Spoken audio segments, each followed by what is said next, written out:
Ce jour dédié pour la Refoua Shema, la guérison complète et rapide de Elisheva Chana Bat Dvora Léa. On se rend compte à peine la grandeur des grands de Torah.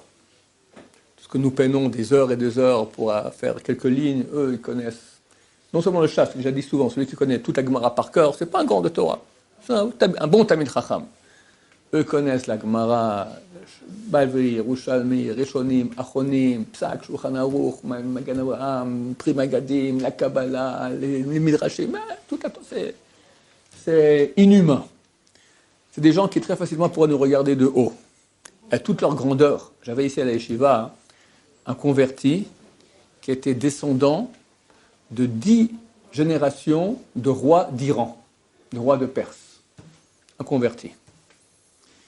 Cette dynastie a été renversée par un autre roi, qui a été renversé par le Shah d'Iran, qui a été renversé par Khomeini. Mais c'était 10 dynasties, donc une dynastie de 10 générations. Il m'a dit, je suis allé voir les Ishmaélites, les imams, les mollahs, rien du tout. Je suis allé voir les chrétiens, on n'en parle même pas. Je suis venu voir les juifs, je suis allé voir les grands d'Israël. J'ai vu les grands d'Israël, j'ai décidé que je me convertis. Leur humilité, leur humanité, des grands énormes qui ont l'air de rien. C'est ça la grandeur. Moshe Rabbeinu, la Torah vante. Elle peut les vanter pour beaucoup de choses. Et quand c'est toute la Torah, il monte dans le ciel, c'est comme un ange, 3 fois 40 jours sans manger et boire. Qui est plus grand que lui. La Torah dit rien sur lui. Elle dit, c'était l'homme le plus humble qu'il y a sur terre. Humilité. Un jour, un élève de Porat Yosef, le rabbin Salman Bashaoul pose une question. Il dit, j'ai un problème. J'ai la brit mila de mon fils, et par la force des choses, je dois honorer le Rosh Yeshiva, le Rav Yehuda Tzadka.